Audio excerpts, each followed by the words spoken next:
Praise the lord. హల్లెలూయా. దేవుని పరిశుద్ధ నామానికి మహిమ కలుగును గాక. క్రీస్తునందు నా ప్రియమైన దేవుని బిడ్డలందరికీ ఉదయకాలపు శుభములు. మన కర్మేల్ రివైవల్ మినిస్ట్రీస్ ద్వారా దేవుడు మనకు ఇచ్చినటువంటి ఈ ఉన్నతమైన అభిషేక వర్తమాన కార్యక్రమాలు మనం వింటూ దేవుని సన్నిధిలో ఎదుగున నిమిత్తమై ప్రభు చూపించినటువంటి ఆయన యొక్క కృపకు మనం పాత్రులమై ఉన్నాం. దేవుడు ఆ విధంగా మనల్ని బలపరిచి నడిపిస్తున్నారు. దేవునికి మహిమ కలుగును గాక. ఆమేన్. హల్లెలూయా. ప్రియమైన దేవుని బిడ్డలారా, మా కోసం మీరు ప్రార్థన చేస్తున్నారని మేము నమ్ముతున్నాం. మేమును మీకోసం ప్రార్థన చేస్తున్నాం. తప్పకుండా మన ఉభయుల యొక్క ప్రార్థన ఫలితం మన కుటుంబాల్లో దేవుడు అద్భుత ఆశ్చర్య కార్యాలు జరిగించును గాక. ఆమేన్. హల్లెలూయా. సో ఈరోజు మన యొక్క టాపిక్ ఏంటంటే prayer. Prayer is a powerful weapon in our hands. మన చేతిలో శక్తివంతమైన ఆయుధం ప్రార్థన.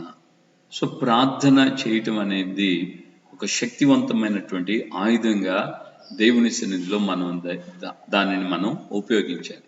సో మన ప్రార్థనలు ఎలా ఉండాలి, ఎలాగా మనం ప్రార్థన చేస్తే దేవుడు ఆలకిస్తాడు.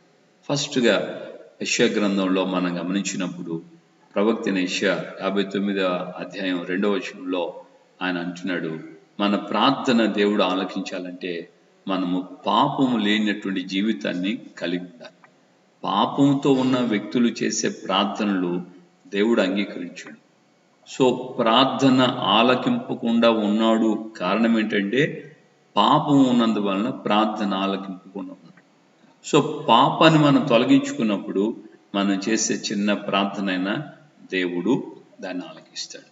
ప్రియులారా, యేసయ్య ఈ భూమి మీద జీవించిన దినాల్లో పాపాత్మురాలుగా పిలువబడినటువంటి స్త్రీలను గురించి, అలాగే పాపులుగా ఉన్నటువంటి వ్యక్తుల యొక్క జీవితాలను గురించి మనం చూస్తాం. వారు యేసయ్య దగ్గరకు వచ్చి పశ్చాత్తాపంతో ప్రార్థన చేశారు. పశ్చాత్తాపం కలిగినటువంటి స్త్రీగా ఆమె ప్రభు పాదాల దగ్గర, ఆ పరిశుడైన సిమెయోను ఇంట్లో ప్రభు పాదాల దగ్గర ఆమె కన్నీళ్లతో ప్రార్థన చేసినటువంటి ఆ సమయంలో ప్రభు ఆమెను క్షమించాడు. ఆమె పాపము నుండి ఆమెకు విడుదల అనుగ్రహించాడు. దేవునికి మహిమ కలుగును గాక. హల్లెలూయా. మరి ఈ ఉదయకాలమందు నీవు నీ చేతిలో బలమైన శక్తివంతమైనటువంటి ఆ యొక్క ఆయుధం ప్రార్థన, అది దాన్ని ఉపయోగించాలంటే మొదటిగా మనలో ప్యూరిటీ, హోలీనెస్, ఇది మనకి ఇంపార్టెంట్. పవిత్రత, పరిశుద్ధత అనేది మనకు ఉండాలి. మన మనసులో కపటం పెట్టుకొని, క్షమించలేని మనసు పెట్టుకొని, ద్వేషం పెంచుకొని, వారిని తోలనాడి, వాడంత వీడంత అదంతా ఇదంతా, ఈ పనికి మాలింది, ఆడు పనికి మాలినోడు, ఇలాంటి మాటలు మాట్లాడుతూ మనము, ఒకవేళ వాళ్ళు ఎంత దుర్మార్గులైనా కావచ్చు, ఒకవేళ వాళ్ళు ఎంత లోకానుసారమైనటువంటి జీవితాన్ని జీవిస్తున్న వాళ్ళైనా కావచ్చు, వాళ్ళు ఎలాంటి జీవితాన్ని జీవిస్తున్నప్పటికీ కూడా మనము వారిని తీర్పు తీర్చకూడదు. మనం వారిని ఈ విధంగా అని మనం వారిని అనకూడదు. మనకు అనవసరం. ఒకవేళ మనం అడ్జస్ట్ కావట్లేదా, దూరంగా ఉండటం బెటర్. వాళ్ళకు వందనాలు చెప్పేసేసి దూరంగా ఉండటం, సమాధానంగా ఉండటం. వారిని గురించి మనకు తలంపులు, ఆలోచనలు కలిగినప్పుడు ద్వేషభావం లేకుండా, క్షమించలేని మనసు లేకుండా మనం ఉండకూడదు. ప్రభు వారిని కరుణించినట్లుగా, దేవుడు వారిని క్షమించినట్లుగా, వారు ఉన్నటువంటి స్థితి నుంచి దేవుడు వారికి విమోచన అనుగ్రహించినట్లుగా మన మనసులో దేవునికి ప్రార్థన చేస్తే చాలు. మన హృదయం, మన తలంపుల, ఆలోచనలు పాపానికి ముడిపడి మనం ఏ ప్రార్థన చేసినా, చిన్నదే చేసినా పెద్దదే చేసినా, అంటే 1 నిమిషం ప్రార్థన చేసినా, 1 గంట ప్రార్థన చేసినా, లేదంటే ఒక రోజంతా ఉపవాసం ఉండి ప్రార్థన చేశాను అనుకున్న ప్రయోజనం ఉండదు. ఎందుకంటే హృదయంలో పవిత్రత లేకుండా నువ్వెంత కాలం ప్రార్థన చేసినా, దేవుని వాక్యం చెప్తుంది యోహాను సువార్తలో, దేవుడు పాపుల మనవి ఆలకించడు. హల్లెలూయా.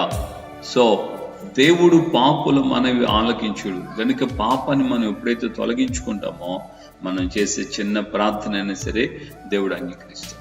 యేసయ్య వెంబడి వచ్చినటువంటి కనాన్ స్త్రీ చాలా దూరం నుంచి మొత్తుకుంటూ వస్తుంది, అయ్యా నా కుమార్తెకు దెయ్యం పట్టింది, దయతో ఆమెకు విడుదల కలుగు చేయండి. యేసయ్య ఏమీ మాట్లాడు, శిష్యులు బ్రతిమలాడారు, బోధకుడు ఈమె చాలా దూరం నుంచి వస్తుంది కదా, కొంచెం చెప్పేది పంపించాయ్యా. అప్పుడు ఆయన నోరు తెచ్చి చెప్పిన మాట ఏంటంటే, పిల్లల రొట్టెను ఒక్కొక్క పిల్లలకి వేయటం మంచిదా, యుక్తమైనదా?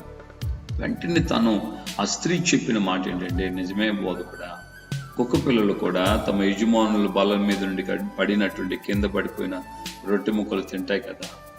వెంటనే ఆ స్త్రీని ఆయన ఏమని సంబోధించాడంటే, అమ్మా అని సంబోధించాడు. అమ్మా, నీ విశ్వాసం గొప్పది, నువ్వు కోరుకున్నట్లుగా నీ కుమార్తెకు విడుదలైంది.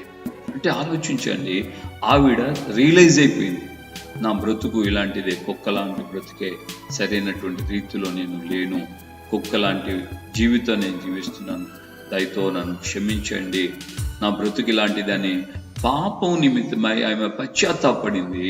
తద్వారా ఆమె కుమార్తెకు కావలసిన స్వస్థతను దేవుని నుండి ఆమె పొందుకోగలిగింది. సో పవర్ఫుల్ వెపన్గా నీ చేతిలో ఉన్నటువంటి ఈ ప్రేయర్ని నువ్వు కొనసాగించాలంటే ఫస్ట్ నువ్వు దేవుని సన్నిధిలో పరిశుద్ధత అనే దానికి నువ్వు ఆధారం చేసుకోవాలి. నీ మాట, నీ చూపు, నీ ఆలోచన, నీ తలంపులు ఇవన్నీ పరిశుద్ధంగా ఉండాలి. నీ తోటి వారిని క్షమించే మనసు, మీ తల్లిదండ్రుల్ని, మీ ఇంటి వారిని, మీ అన్నదమ్ముల్ని, అక్క చెల్లెల్ని, మీ బంధువులందరినీ మీరు ఒకరినొకరు క్షమించుకోవాలి. నీ ఇంట్లో ఒకరితో ఒకరికి సమాధానం, క్షమాపణ లేకుండా నీ ఇరుగు పొరుగు వారితో, అత్త కోడలకు సమాధానం ఉంటుందా, క్షమాపణ ఉంటుందా? ఇలాంటి సమాధానం, క్షమాపణ ఒకరికొకరికి లేకుండా అల్లుడు మామకి, బామర్దులకి, బావులకి, బామర్దులకి, తోడుకోడళ్ళకి ఇలాంటి సమాధానపు స్థితులు ఉంటున్నాయా? సమాధానపు స్థితిలో ఉన్నప్పుడే మాత్రమే మనం చేసే ప్రార్థన దేవుడు అంగీకరిస్తాడు. ఆ ప్రార్థన శక్తివంతమైన, బలమైనటువంటి ప్రార్థనగా ఉంటుంది, దేవుని నుండి కార్యాలు చేయడానికి. సెకండ్, మనం గమనిస్తే ఫెయిత్ ఈజ్ మోర్ ఇంపార్టెంట్. విశ్వాసము, ప్రార్థన చేయనప్పుడల్లా మీరు వేటిని అడిగి ఉన్నారో వాటిని పొంది ఉన్నామని నమ్మండి అని ప్రభు చెప్పాడు. కనుక మనం ప్రార్థన చేసేటప్పుడు ఆ ప్రార్థన విశ్వాసంతో, నేను చేస్తున్న ఈ ప్రార్థనను ఆయన తప్పక అంగీకరిస్తాడు అని మనకు విశ్వాసం రావాలి. ఈ భయంకరమైన ఈ మే మాసంలో, ఎండల కాలంలో నేను ఒక రోజున ప్రార్థన చేసి ఏమన్నా అంటే, అయ్యా సేవకుల కూడిక జరగబోతుంది, మందిరం అంతా కూడా సంపూర్ణంగా ఫ్యాన్లు లేవు. సో మందిరం అంతా ఫ్యాన్లు లేవు, కొన్ని చోట్ల మాత్రమే ఉన్నాయి. కొంత సేవకులు వచ్చి కూర్చున్నప్పుడు వారికి ఇబ్బందులు అవుతుంటుంది. సో ఎక్కువ ఎండ వేడిమి వస్తే ఇబ్బందిగా ఉంటుంది. అయ్యా మీరు దయతో మాకు మంచి వాతావరణం ఇవ్వండి అని ప్రార్థన చేశాను. అనుమానం, అవిశ్వాసం రాకుండా దేవునికి అప్పగించాను. దేవా మీకు స్తోత్రం, మీరు నడిపించండి అని ప్రభువుకు చెప్పాము. దేవుని యొక్క మహా ఉచితమైన కృప ఈ మే మాసంలో జరిగిన సేవకుల కూడికలో దేవుడు అద్భుతంగా ఆ దినమంతా కూడా చక్కటి వాతావరణం, ప్రశాంతమైన వాతావరణం, చల్లగాలి, ఒక్కపోత లేదు, ఎండ వేడిమి లేదు. సో ఇలాంటి పరిస్థితి మేము అనుభవించాం. దేవుని బిడ్డలారా, ఈ రోజున నీకు కూడా ఈ రెండు విషయాలు, మొదటిగా మనలో పాపాన్ని పరిహరించుకోవాలి. మన మనసు, మన మాట, చూపు, ఆలోచన పాపరహితంగా ఉండాలి. Second, faith important. సో దేవుని యొక్క సన్నిధిలో విశ్వాసముతో మనం ప్రార్థన చేయాలి. ఇలాంటి ప్రార్థన మన జీవితంలో ఒక శక్తివంతమైన, ఒక బలమైనటువంటి ఆయుధంగా దేవుడు దాన్ని భావిస్తున్నాడు. దాన్ని దేవుడు అంగీకరిస్తాడు. దేవుడు దానికి ఆమోదముద్ర వేస్తాడు. నువ్వు చేసే ప్రార్థన దేవుడికి అంగీకారంగా మారుతుంది. ప్రార్థన చేసుకుందాం. దేవుడు నీ ప్రార్థనను కూడా అలా మార్చడానికి ఉదయకాలము ఆయనని మన అందరితో ఈ మాటలు తెలియజేస్తున్నాం. కాబట్టి మనం మనసు మార్చుకొని, మన యొక్క తలంపులు మార్చుకొని, మన క్రియలు మార్చుకొని ప్రార్థన చేద్దాం. నీవు ఎంత దూరంలో ఉన్నా, ఎక్కడున్నా సరే, ఏ మారుమూల గ్రామంలో ఉన్నా సరే, ఏ పరిస్థితుల్లో ఉన్నా సరే, దేవుని యొక్క కాపుదల, సంరక్షణ ఈ ప్రార్థన ద్వారా దేవుని అద్భుతాలు ప్రార్థన చేసుకుంటాం. ప్రేమగల తండ్రి, మీకు వందనాలు అయ్యా. ఈ ఉదయకాలం ముందు ప్రార్థన జీవితాన్ని గురించి, ప్రార్థన మా జీవితంలో ఒక శక్తివంతమైనటువంటి బలమైన ఆయుధంగా ఉందని మీ లేఖనాల ద్వారా మీరు మాకు తెలియజేశారు. ఆ బలమైన, శక్తివంతమైన ఆ ప్రార్థన జీవితము అనేది మా జీవితంలో ప్రభువా, మేము మీ యొక్క సన్నిధిలో దాన్ని ఉపయోగించాలంటే మొదటగా మేము పాపరహితులుగా ఉండాలని, రెండవదిగా మా జీవితంలో ప్రభా మేము విశ్వాసంతో ఉండాలని మీ యొక్క ఆత్మ ద్వారా తేటపరిచారు. ఈ మాటలు విన్న మా జీవితాల్లో మేము నిజంగా నా ప్రభా నీకు నాయన అయ్యా అటువంటి మంచి మనసుతో పరిశుద్ధ జీవితంతోనూ విశ్వాసముతోనూ మేము మీకు ప్రార్థన చేసినప్పుడు అద్భుతాలు ఆశ్చర్యమైన కార్యాలు మీరు చేస్తారని మీ లేఖనాల ద్వారా మీరు విషదపరిచారు. ఈ మాటలు విన్న నీ బిడ్డలని మేము అందరము ఆ విధంగా మా జీవితాల్లో మేము విశ్వాసమును పరిశుద్ధతను కలిగిన వారమై మీ సన్నిధిలో ప్రార్థనా పరులుగా మేము ముందుకు సాగించాలి. ఘనత మహిమ ప్రభావాలు మీరు మాత్రమే పొందమని యేసు పరిశుద్ధ నామంలో ప్రార్థన చేసి పొందుకున్నాము తండ్రి. ఆమేన్. మన ప్రభువును రక్షకుడైన యేసుక్రీస్తు కృపయు తండ్రి అయిన దేవుని ప్రేమ పరిశుద్ధాత్మిక అన్యోన్య సహవాసము సమాధానం ఇప్పుడు ఎల్లప్పుడు సకల పరిశుద్ధులకి మనకును ప్రభు రాకడ పర్యంతం కృప పరిశుద్ధతతోనూ విశ్వాసంతోనూ ప్రభువుకు ప్రార్థన చేస్తున్న వారందరికీ తోడై ఉండి నడిపించును గాక. ఆమేన్. ఆమేన్. హల్లెలూయా. ప్రభుపేట అందరికీ వందనాలు. విశ్వాసంతో పరిశుద్ధతతోనూ విశ్వాసంతోనూ మనం ప్రార్థన చేస్తే ఆ ప్రార్థన మన చేతిలో ఉన్న శక్తివంతమైన బలమైన ఆయుధంగా ఉంటుంది. దేవుడు దాన్ని అద్భుతంగా వాడుకుంటాడు. దేవునికి మహిమ కలుగును గాక.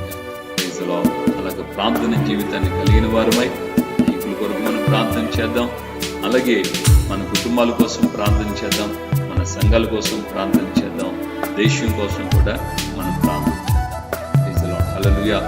దేవుని బిడ్డలారా దయచేసి అనేకులకి షేర్ చేస్తూ ఈ పరిచయను మీరు సహకరించాలని సహాయం చేయాలని మనతో కోరుకుంటున్నాం. కృప తోడుగా